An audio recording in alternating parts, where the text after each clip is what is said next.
Palacio de la Moneda. En la década de 1980, Chile vivía bajo la dictadura militar de Augusto Pinochet. La vida cotidiana estaba marcada por la censura, el miedo a hablar y la represión a toda voz disidente. Era común que las familias guardaran silencio frente a temas políticos, porque una palabra equivocada podía tener consecuencias graves. Pero en 1988, la Constitución de 1980 fijaba un punto de inflexión, un plebiscito nacional. La pregunta era directa, casi brutal. ¿Continuaba Pinochet 8 años más en el poder o se abría el camino a un cambio profundo? Votar sí significaba que el dictador seguiría como candidato único en las elecciones, y votar no significaba apostar por el fin de su mandato y abrir las puertas a la democracia. El país entero se detuvo frente a esa interrogante. Nadie podía saber con certeza lo que ocurriría. ¿Se respetarían los resultados? ¿Habría violencia? ¿Se permitiría realmente un cambio? Quienes vivieron esos años recuerdan un clima tenso, incierto, casi asfixiante. La gente que vivió esos años describe que era una época oscura, de miedo y de incertidumbre, donde nadie sabía qué rumbo tomaría el país. Ese plebiscito no era un voto cualquiera, era decidir entre prolongar una dictadura que llevaba 15 años en el poder o arriesgarlo todo por un nuevo comienzo.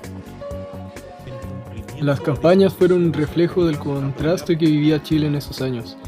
Era una contienda profundamente desigual.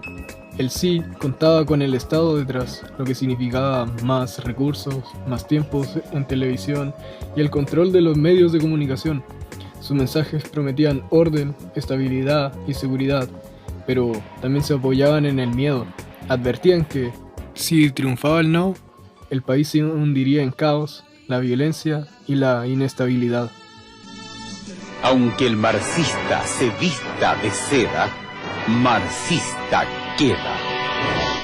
En cambio, el no tenía solo 15 minutos en la franja televisiva, pero esos escasos espacios fueron espectaculares. En lugar de insistir en las tragedias de la dictadura, que fueron reales y profundas, eligieron mostrar un futuro posible. Su lema, Chile, la alegría ya viene, se convirtió en un himno que contagiaba optimismo. Con colores vivos, canciones pegajosas y rostros diversos, la campaña proyectaba un Chile distinto, colorido, democrático y libre. Para muchos de los que vivieron ese momento, esa diferencia fue crucial. El sí parecía hablar desde el miedo, mientras que el no desde la esperanza.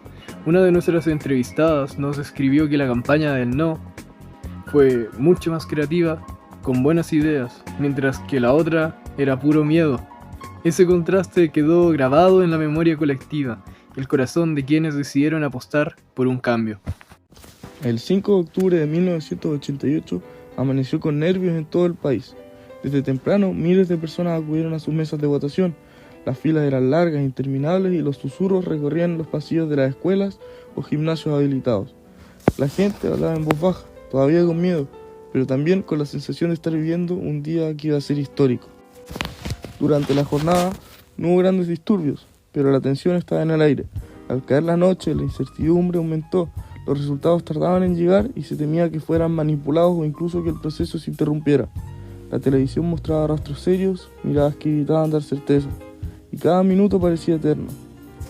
Finalmente se anunció lo impensado. Un 44.34% para el sí y un 53.31% para el no.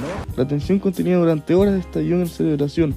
En muchas calles de Chile la gente salió a gritar, a tocar bocinas, a abrazarse con desconocidos. Una de nuestras entrevistadas recordó que la tensión se convirtió en fiesta con banderas, bocinas y abrazos.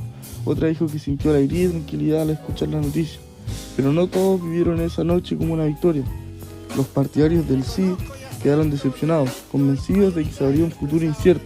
El país estaba dividido y ese resultado era apenas el inicio de un camino largo y complejo hacia la democracia. El plebiscito de 1988 marcó un antes y un después. Permitió el regreso de las elecciones libres en 1989, la llegada de un gobierno civil en 1990 y el inicio de una transición que, aunque imperfecta, cambió el rumbo del país. Se recuperó la libertad de expresión, se abrió el Congreso y la ciudadanía volvió a tener voz en su destino. Sin embargo, no todo fue celebración. Pinochet se mantuvo como comandante en jefe del ejército y muchas de las estructuras de la dictadura siguieron vigentes por años. Hubo avances en democracia, pero también quedaron deudas profundas, justicia para las víctimas, igualdad social y un sistema político más participativo. En las voces de la gente que vivió durante este periodo se refleja esa dualidad. Para algunos, lo más importante fue recuperar la libertad y la posibilidad de elegir. Otros recalcan que, aunque se ganó en democracia, se perdió el orden y el respeto que existía antes. Y también está la lección más clara: la democracia no se sostiene sola. Como dijo una entrevistada, votar es una responsabilidad, no solo un derecho. Aquel 5 de octubre no resolvió todos los problemas de Chile, pero sí abrió un camino. Fue el día en que una mayoría decidió dejar atrás el miedo y apostar por la esperanza. Y aunque la historia sigue escribiéndose, el plebiscito de 1988 quedó para siempre como el momento en que Chile decidió recuperar su voz.